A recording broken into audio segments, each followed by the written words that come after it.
Hello guys and welcome back to TechWolf, and today we are going to do another CompTIA Plus Core 1 practice exam or practice test. You can call it however you want, but this will help you to prepare for your CompTIA Plus Core 1 exam, and this will be for the latest exam, and latest exam which was released in 2025 is 220-1201.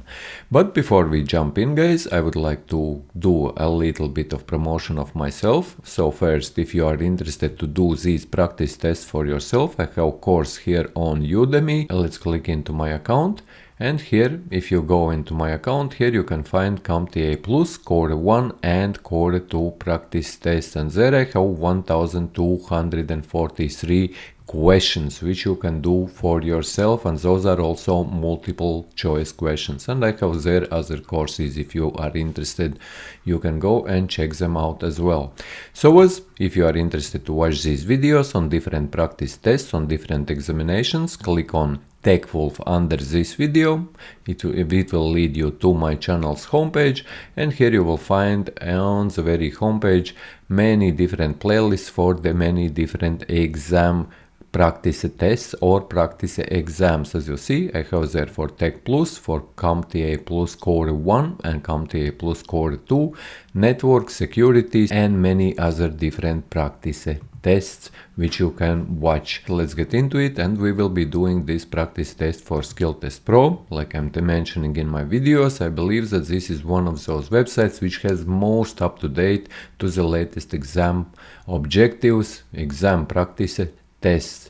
So as you can get here on all different practice tests, like on CompTIA, Microsoft, on Cisco, on their examinations. For example, if I will click into Microsoft, you can see that there is all these Microsoft exams, like Microsoft 365 fundamentals. If you click in, you can find here lots of practice tests, or Microsoft Azure fundamentals, or Microsoft Power Platform. You can get here lots of these practice tests, and usually they have 3 practice tests for absolutely free, which you can come in and take for all these exams on CompTIA.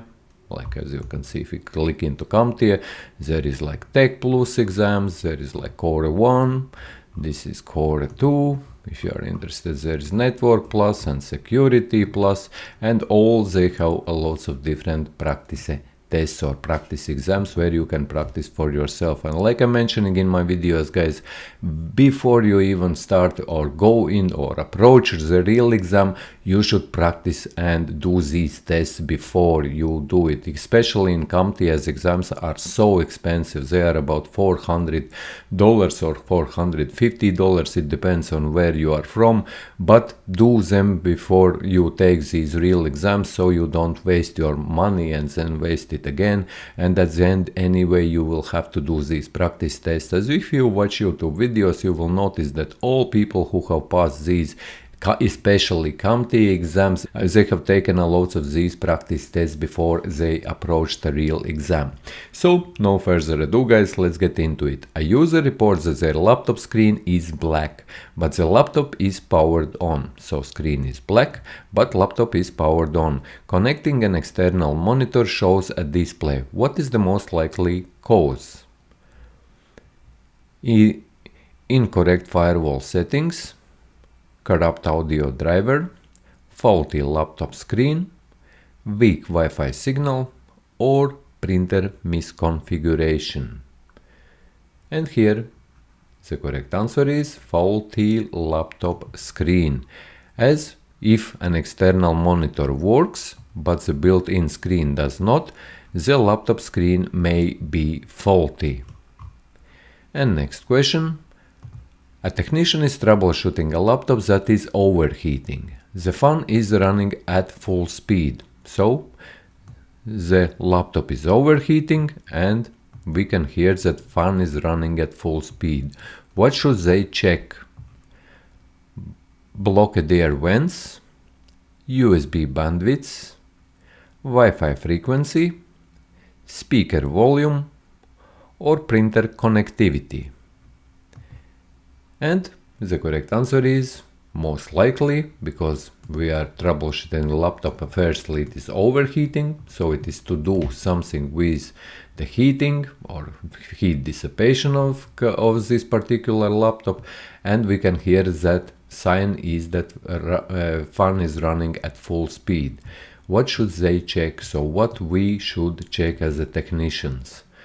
And what we should check is if a blocked air vents. Here is the correct answer, as blocked air vents can cause overheating, leading the fan to run at high speeds.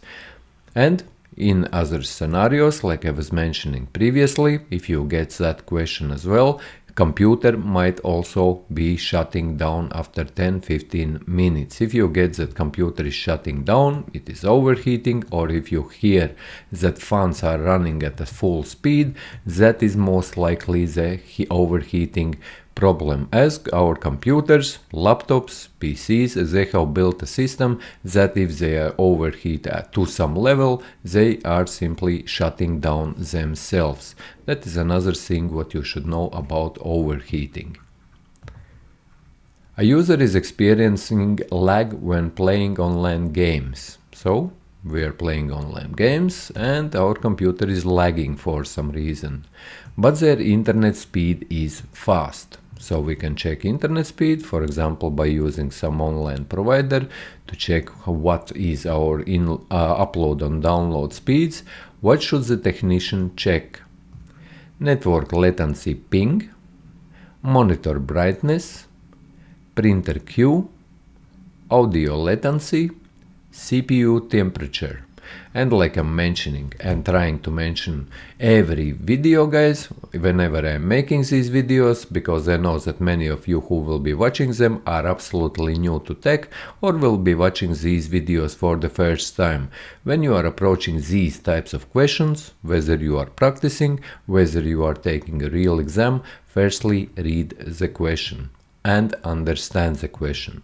If you don't understand the question, stop here at the end of the question. Don't continue to the answer options, because if you don't understand the question, what the question is asking, at least in general, even if you don't know the answer, you should understand the question, what it is asking. Anyway, there is the problem and there might be some clues in the question for the answers.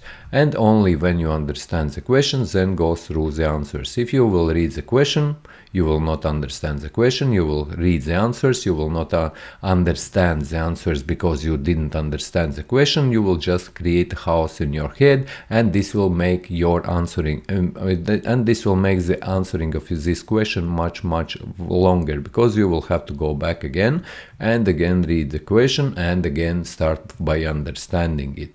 So remember that on real exam you have time limit. So read the question, understand, and only when you understand the question, approach the answers. And even if you don't know the real answer to that particular question, by understanding the question, it will give you most probability to check a correct answer from those given answers. So, no further ado, guys, let's get back in. And here what we are talking about, how we could check it, is by using network latency ping, as high latency ping can cause lag even with fast internet speeds. A user complains that their USB flash drive is transferring files very slowly. So we have a USB flash drive, but for some reason it is transferring files very slowly. Whenever we are, for example, trying to get when we are trying to download, for example, files from our USB, the drive is USB 3.0 and the computer has USB 3.0 ports. What should the technician check? The user's screen brightness, whether the drive is plugged into a USB 2.0 port, printer ink levels, Wi-Fi connection speed, audio playback speed. And for this CompTIA Plus Core 1 exam, you should also know the speeds of USB, and you should be able to identify the different types of USB, like USB 3.0, 2.0, 3.1, 3.2, and so on and so forth, and what are their speeds and what are their differences. And here The most likely answer obviously is whether the drive is plugged into USB 2.0 port, as many computers still have 3.0 ports or next, which are like fast ports, and we still have USB 2.0 ports. And if our USB would be plugged into 2.0 port, you should know that USB 2.0 is able to transfer only 480 megabits per second, where with USB 3.0 this is already 5 gigabits per second, which is transfer speed. So if you even have a fast USB drive or USB flash drive and you plug it into the USB 2.0 port, it doesn't really matter, because port is anyway only capable of transferring 480 megabits per second, where you have, even if your USB, even a USB stick is 3.0, even if your USB is 3.0. So here's the correct answer, should be this, yes, and USB 3.0 drives connected to USB 2.0 ports will operate slower speeds. And next question, a user reports that they cannot connect to a shared network printer. Other users are printing fine. What should the technician check? Monitor refresh rate, RAM speed, network settings on the user's computer, audio driver, or CPU temperature. So which one would be the correct answer here? And here the correct answer is network settings on the user's computer, as if other users can print, so then logically that is most likely to do with network connection, not with the printer or anything else, because everything works fine. The clue here in this question is, the problem is that you can't print, and the clue is that others can print. So network works, but this is your problem. You should understand it straight away.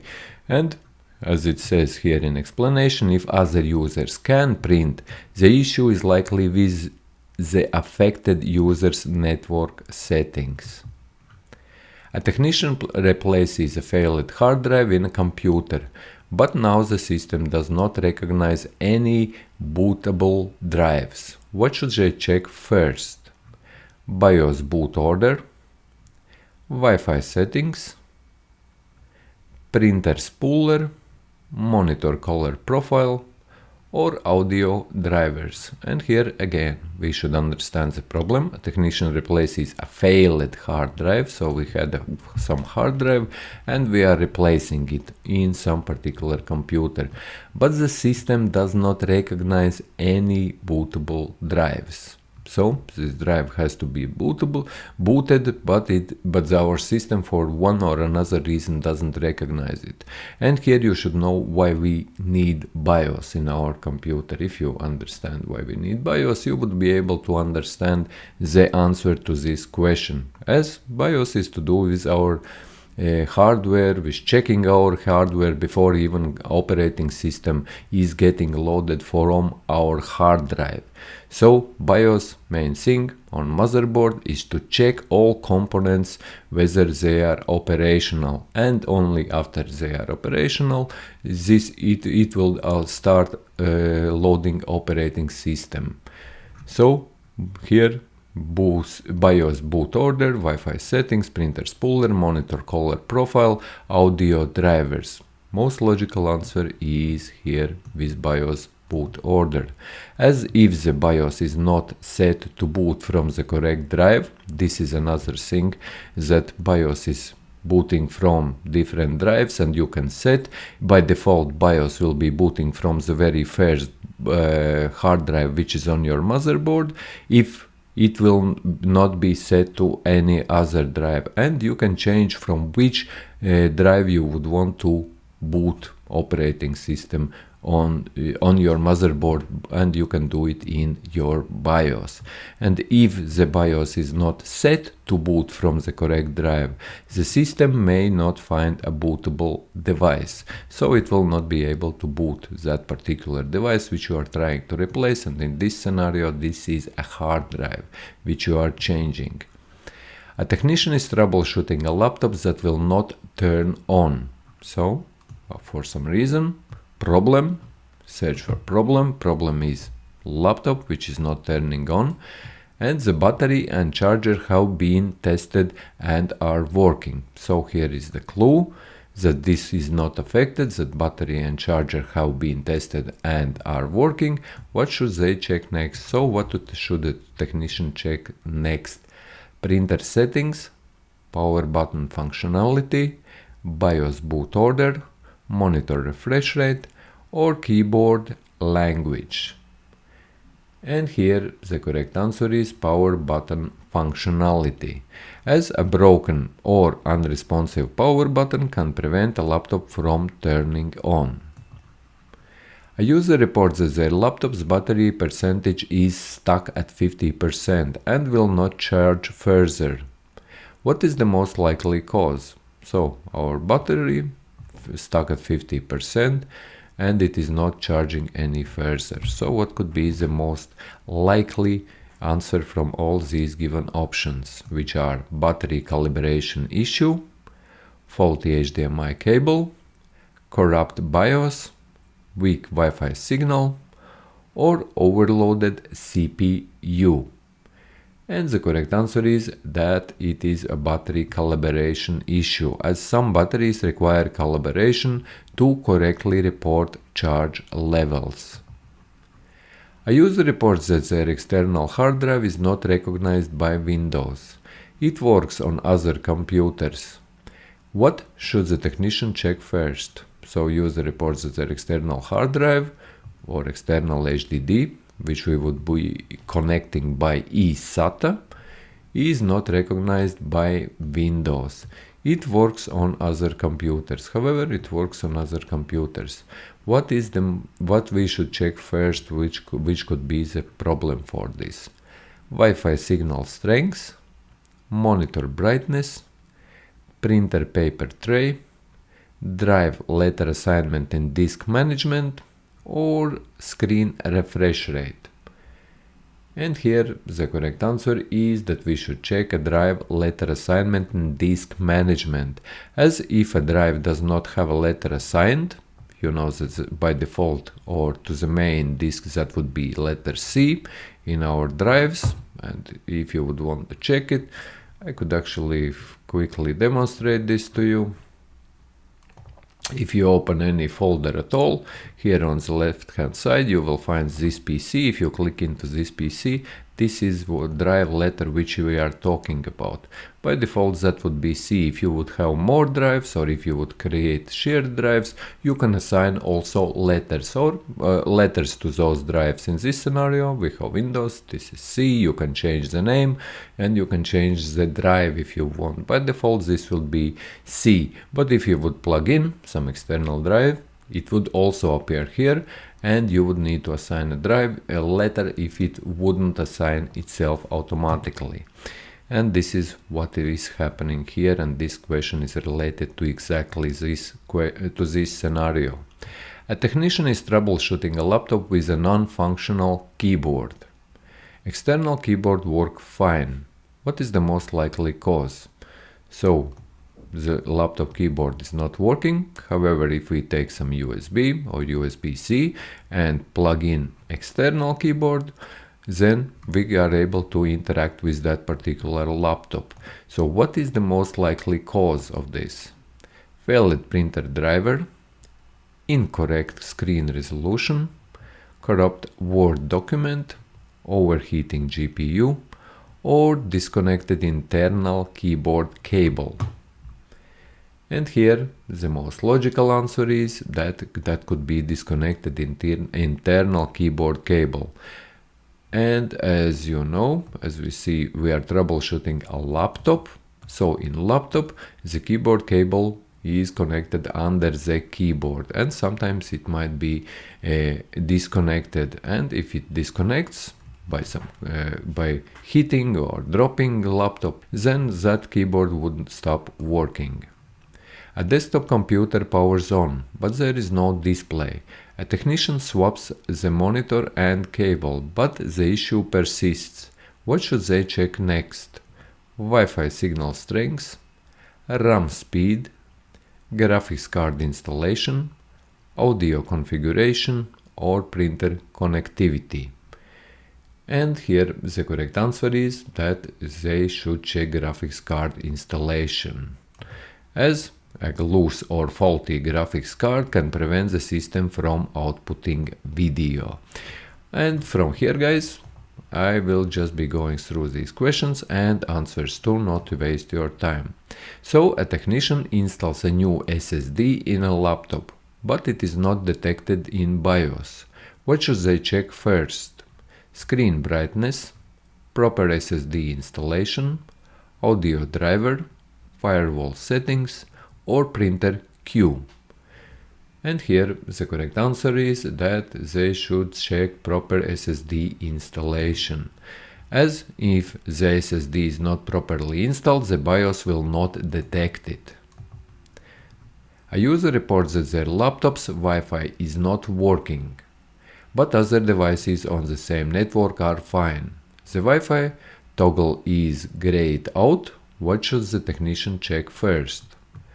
Wi-Fi adapter status in device manager, Ethernet cable connection, printer driver update, firewall rules, or RAM size. And the correct answer here is Wi-Fi adapter status in device manager, as if the Wi-Fi adapter is disabled in the device manager, the Wi-Fi option may be unavailable. A user's mouse cursor is jumping around and behaving erratically. The mouse works fine on another computer. What should the technician check? GPU settings, USB bandwidth, RAM speed, surface the mouse is on, or monitor refresh rate.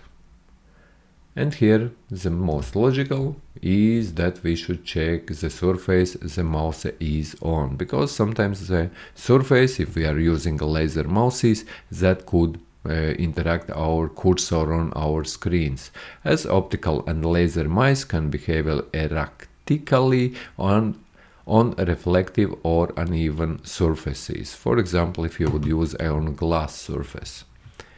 A technician is troubleshooting a laptop that randomly powers off. The battery and charger are functional. What is the most likely cause? Faulty keyboard, Wi-Fi interference, overheating, corrupt boot sector, or USB conflict. And here the correct answer is overheating, as overheating can trigger automatic shutdowns to protect internal components. And this is what I was mentioning earlier on. Overheating, if your laptop is overheating, if you hear a loud fun noises and your computer is shutting down for one or another reason, most likely it is triggered by the system itself, by your computer itself, to save or protect its internal components. A technician replaces a power supply, but now the PC turns on for a second and then shuts down. What is the most likely cause? Loose USB connection, network congestion, corrupt audio driver, incorrect power supply wattage, or printer misconfiguration. And here the correct answer is incorrect power supply wattage, as if the power supply does not provide enough wattage, the system may shut down immediately. A user reports that their speakers are not producing sound. The volume is up and they are plugged in. What should the technician check next? A RAM size, default audio output device, mouse driver, BIOS settings, or CPU temperature. And here the correct answer is default audio output device. If the wrong audio output device is selected, sound may not play through the intended speakers. So always check if the correct output device is selected. A technician is troubleshooting a slow-performing PC. Task Manager shows 100% disk usage. What should they check first? USB driver, background applications, printer queue, screen resolution, or Wi-Fi frequency. And here the correct answer is that first they should check background applications. As too many running applications or a rogue process can use high disk usage, slowing down the system. And also know that if you hear the term the system, this is referred to computer system. To your computer, you can call it the system, you can call it PC, you can call it a mobile device like laptop, for example, but the system pretty much always is the computer, which is made up of like storage device, of processing device, of motherboard, and so on and so forth. That is for new people also that could be the problem to understand what systems they are talking about. But in general, that is computer simply, as we are talking about computer system. A laptop user complains that their screen is flickering. External monitors work fine. What is the most likely cause? Failed GPU, corrupt operating system, weak Wi-Fi signal, loose display cable, or incorrect printer settings. And here the correct answer is loose display cable, as a loose or damaged internal display cable can cause flickering on a laptop screen. Next question, a user reports that their desktop is making a beeping noise on a startup and fails to boot. What should the technician check first? Network adapter, RAM seating, screen resolution, firewall settings, or printer configuration. And here the correct answer is RAM seating, as beeping on startup usually indicates hardware issues with the improperly seated RAM being a common cause. And usually in many systems, when your RAM is not properly seated, you would have two beeps on startup when you will try to start up your computer. So yes guys, like I mentioned, if you are interested in more of these videos, you can visit my channel. There are many playlists. Click in and watch and learn, guys. Or you can go to Skill Test Pro. You can do these practice tests for yourself. Or you can take my Udemy course by going to my TechWolf YouTube channel or TechWolf Udemy channel and taking any of these other courses, where I have also CompTIA Plus Core 1 and Core 2, which I will leave also link in description. And if you found this video useful, leave a like, share this video, subscribe to the channel if you are new, and see you in the next one.